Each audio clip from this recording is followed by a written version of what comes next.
15 years of paperwork won't save you from progress, sweetheart. That's what she said, standing there with the kind of icy authority that makes you want to laugh or throw something, maybe both. The words landed sharp cold, slicing right through the mountain air and straight into my gut. I didn't look up right away. My hands kept working, just driving that old nail into the fence post, same way I've done just about everything in my life, with stubborn patience and maybe a little too much pride. I remember thinking, funny how some things only stay standing if you build them right the first time. That's what my granddad used to say. He wasn't wrong. When I finally raised my head, she was already planted in the middle of my meadow like some misplaced executive lost on her way to a corporate boardroom. Platinum hair, blue suit, so out of place you'd think she was allergic to wildflowers, and a clipboard tucked tight under her arm like she might hit me with it if she ran out of words. 3 black SUVs sat like fat ticks in the driveway behind her, shiny and out of place, just like the men in expensive suits pacing my fence line with survey equipment acting like they owned the place. Out on the ridge where my grandfather used to ride at dawn, I could see steel frames rising, new construction, ugly and raw, like bones jutting out through broken skin. I set down my hammer, wiped the dirt on my jeans, felt the weight of my old military watch catching the sunlight. She noticed, her eyes lingered there, then snapped back up, cold and steady. "You must be Coulter Braddock," she said, "heels digging into the ground my family has kept safe for generations." I didn't bother answering, just let her size me up like a predator measuring dinner. She didn't come to shake hands, she came to hand me a white envelope. "Eviction notice," she announced, all sugar and venom. "You've got 72 hours to vacate. The county's approved our expansion, and unfortunately for you, your little patch of nostalgia sits smack in the middle." I took the envelope, didn't open it. Instead, I glanced at her men crawling over my land. "Those your people, Summit Crest Estates." She smiled tight, thin. "Surveyors. We're updating the property lines, I'm sure you understand." "I understand they're standing on private land without permission," I told her. Her smile froze. "Mr. Braddock, you'll find the boundaries have shifted since you last checked. Progress has a way of redrawing maps." She pulled out a thick stack of papers, violation notices, landscaping, fencing, noise complaints. The fines alone were north of 12 grand. "I've never been part of your HOA," I told her. "The county expanded our jurisdiction last year. You're under Summit Crest oversight whether you signed up or not." And just like that, the law was whatever she said it was. I saw a logo on her clipboard, a blue and silver mountain, and S running through it. I'd seen it before, a long time ago, when Ashworth Development tried to steal this land the first time. I kept my voice flat. "And you are?" She whipped off her sunglasses, ice blue eyes matching her suit. "Sterling Ashworth, president of Summit Crest Estates HOA." She paused, letting it hang in the air. "Welcome to the neighborhood, neighbor." That name hit me like a punch. Ashworth, the same family that tried to steal everything from us before. The empire I'd spent years dismantling. I watched her walk away, heels punching holes in my grandfather's meadow. I fingered the old court judgment in my pocket, federal ironclad with my name on it. Sterling thought she'd delivered an ultimatum. She didn't realize she'd just lit a fuse. The sun set as I walked the fence line. Orange flags marked new boundaries, boundaries that didn't match any deed I'd ever seen. Someone had moved my fence posts at night, 50 feet of land just gone.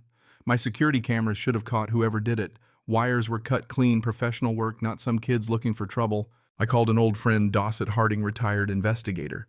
"Is this about the Ashworths?" he asked.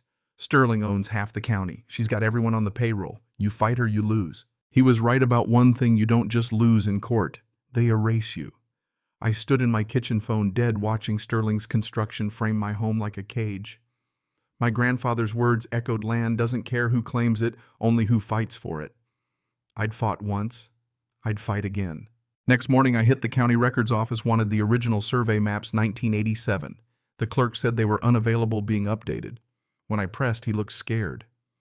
Authorization for the review came from who else? Thornton Ashworth. I drove east to meet Lana Crosswell, a surveyor not bought or bullied. She slid me a manila envelope under the table. Inside a note: the original survey didn't match the new one. My family's land had been chopped down by 120 acres, one quiet revision at a time. Lana handed me a photo signature of Warren Ashworth, dead for 12 years. Someone was forging his name, rewriting history. She fled the diner, warned me not to contact her again. 3 days later, 2 deputies arrived, one named Ashworth. "You're under arrest for trespassing," he said, "on my own land." According to their records, it wasn't mine anymore. I called Corwin Slade, FBI. He'd worked the old Ashworth case with me. Sterling's placed family everywhere, he told me. I've been watching Summit Crest for 2 years. But we need real evidence. They held me 18 hours, then let me go just long enough to remind me who was in charge. At the county library, I pulled up the federal case file against Ashworth Development. The verdict I'd helped win was gone, records sealed altered. My copy was all that remained, proof that truth can outlast paperwork. I dug out my old case files, transcripts, bank statements, everything. Sterling thought I was some stubborn old farmer. She had no idea I'd spent 20 years as a federal investigator. I tracked down Birch Mallister, a minor player from the old days living in a trailer park now. He gave me everything, records, payments, shell companies, a map of how Sterling built her empire, one fraudulent deed at a time. Why help me now? Because I watched them ruin good people, and I've got nothing left to lose. Make them pay, Braddock. Days later, Thornton Ashworth called, wanted to meet. He was scared, haunted. Sterling made me alter the records. I used Warren's signature, even though he's dead. She's been expanding her territory one forged document at a time. He handed me a flash drive, names, dates, every dirty secret. Some things are more important than family, he said, eyes wet with regret. I called Corwin. I have everything I said. But we both knew it wasn't enough. Sterling's influence ran too deep. We needed her to slip to confess. The community meeting was packed.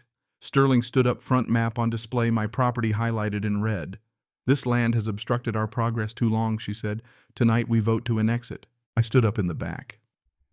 Miss Ashworth, how do you plan to proceed with a federal investigation into your land acquisitions? That rattled her. I pulled out the documents, altered records. Warren's forged signature, the flash drive with every dirty deal. Your own cousin gave me this, I told her. The room erupted. Then the doors burst open. Corwin and the FBI walked in, agents in tow with families who'd lost everything to the Ashworths right behind. Sterling. Ashworth Corwin said, "You're under arrest." Sterling screamed, "This land was supposed to be ours, but it wasn't hers, not anymore." The verdict came down hard, 14 counts, 27 years. Her father, extradited from Panama, faced his own reckoning. Summit Crest Estates dissolved, restructured, put in honest hands. Families got their land back. Birch found a home on my property, tending his garden and mending fences with his past. Thornton testified, then left Colorado for good. The meadow healed. Wildflowers pushed through the scars. The empire built on lies washed away just like my grandfather said it would. Truth waits sometimes in darkness until it can't be buried any longer. I stood on my porch, watched the sun dip behind the mountains. The land was still here. I was still here. Victories like this aren't loud, they're quiet, stubborn, and rooted, just like the place you call home. So let me ask, where's the line between justice and revenge, between holding on and letting go? When the powerful lose, is it enough just to see them fall? Or do we owe it to the land and to each other to make sure the truth can't be buried again? If this story hit home, share your thoughts below. Have you ever fought for what was rightfully yours against odds that seemed impossible, or lost to a system stacked against you? Let's talk about justice, power, and what it really means to come home. Cảm ơn các bạn đã xem video.